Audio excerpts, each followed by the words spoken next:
What if the most terrifying monsters aren't creatures from fairy tales, but something hiding within our own minds? And what if there were those who tried to control that mind and let something loose? This is not a story about ghosts, but about an experiment. An experiment that may have spiraled out of control back in 1984, and whose echo we might still catch today. The story begins not in a forest, but in the most soulless place on Earth, an archive. In the summer of 2018, a young historian, Artyom, was working on his dissertation about the social history of the late USSR. He was looking for materials on rural settlements and stumbled upon a folder stamped "Store permanently," but without the usual secret label. The cover read, "Report on an emergency incident. Lesne Village and Region. 1984. Interesting, thought Artyom. What kind of incident could happen in a remote forest village? He opened the folder. Inside were dry, official lines. On the night of September 12 to 13, 1984, all 84 residents of Lesne Village, in a state of mass hysteria, abandoned their homes and fled to the highway. People displayed aggression, fear, and complained of auditory hallucinations. No casualties, material damage insignificant. The official conclusion: mass poisoning by mushrooms of the Amanita genus with psychotropic effects. Case closed. But something didn't add up. Artyom set the case aside, but one detail stuck in his memory. Attached to the file was a small diary with a leatherette cover, the personal notes of the village paramedic, Pyotr Sergeyevich. These notes were not an official report. They were a cry from the heart. The paramedic wasn't describing poisoning.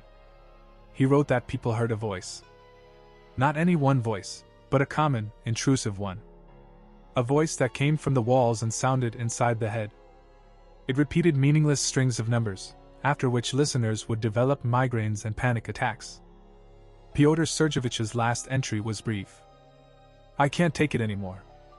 Heard it myself today. It's calling out coordinates. I don't know whose. Leaving tomorrow. God forgive me." The diary ended there. Curiosity became an obsession. Artyom put his dissertation on hold and drove to that same region. Lesne Village, as expected, was completely abandoned. Nature was reclaiming the huts. The silence was oppressive, almost physical. Moving between the houses, Artyom noticed something strange. On some walls, especially in houses on the outskirts closer to the forest, there were deep scratches, as if someone had been sharpening knives on them, or trying to scrape something off. The local game warden, Uncle Vanya, was evasive when questioned, but for a bottle of tea, he finally muttered, "Bad place." Even before the war, some geological team was based here, then the military. Over there, by the old quarry, their concrete boxes are still standing. After what happened in '84, everyone scattered. They say the wind howls there. Not in a human way. The quarry. Concrete boxes. Those words became the key. Wandering through the forest, Artyom indeed found an overgrown paved road leading to a small quarry, and in its wall, a heavy, peeling metal door. The lock had been broken long ago. The decision came instantly. He had to go inside. Inside smelled of dampness, mold, and ozone, like after a thunderstorm. This wasn't just a box. There were several levels, rooms with bunk beds, empty shelves. It was a typical abandoned Ministry of Defense facility. Artyom's heart beat faster. At the very end of the corridor, he found a room different from the others. On a table, under a layer of dust, stood devices that looked like signal generators and oscilloscopes. And next to them lay that same black leather briefcase. Inside, neatly secured in foam cutouts, were several reels of magnetic tape and 3 standard Soviet reel-to-reel audio cassettes. They had no markings, only serial numbers. 7, 8, and 9. Where the previous ones had gone remained a mystery. Next to them lay a worn notebook. On the first page, in military handwriting, was written, "Protocol No. 17A. Impact of audio counter-silence on cognitive functions. Test Group L." Artyom felt he had found something important and very dangerous. He quickly put the notebook and one cassette, number 8, into his backpack. And he almost ran out of the bunker. He felt as if the silence inside had thickened and was now watching him. Back in the city, Artyom first found an old but working electronica cassette deck from a collector.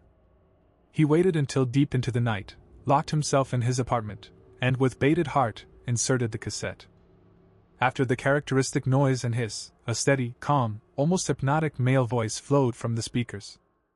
3, 7, 1, 2, 8, 9, 4, 4, 1, 2, 8, 9, 3, 3. It was just a string of numbers. But something about that voice, its absolute, lifeless evenness, made his skin crawl. Artyom listened for a minute, then 2. And suddenly, he felt a slight dizziness. Anxiety, rising from somewhere deep in his gut. He thought someone was in the corner of the room, behind him. He turned sharply, no one. But the feeling of presence didn't fade. It grew stronger. And then he heard something else. Not from the tape, but from the room itself. A very, very quiet whisper near his left ear. He couldn't make out the words, but the tone was mocking. Artyom frantically switched off the tape deck. In the ensuing silence, a ringing filled his ears. He was not alone. He knew it. Artyom didn't sleep all night. In the morning, he took the cassette and notebook to his academic advisor, Professor Semyonov, a specialist in the history of science. After studying the materials, the professor turned pale. He recognized the terminology. Audio contour, cognitive functions.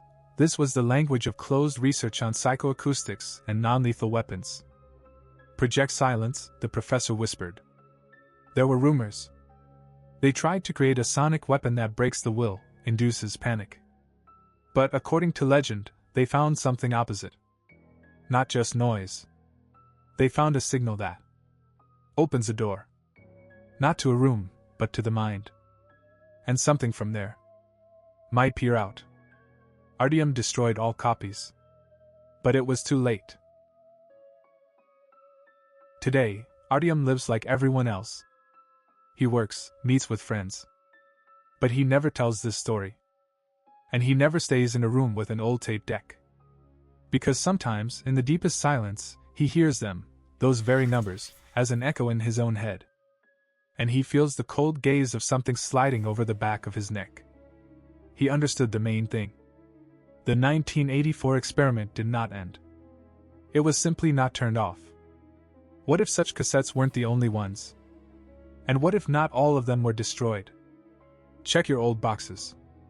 And if you find an unmarked cassette, don't listen to it. Just remember, sometimes the most terrifying thing isn't in the forest or a bunker. It's in the silence between words. And in the numbers we were never meant to hear.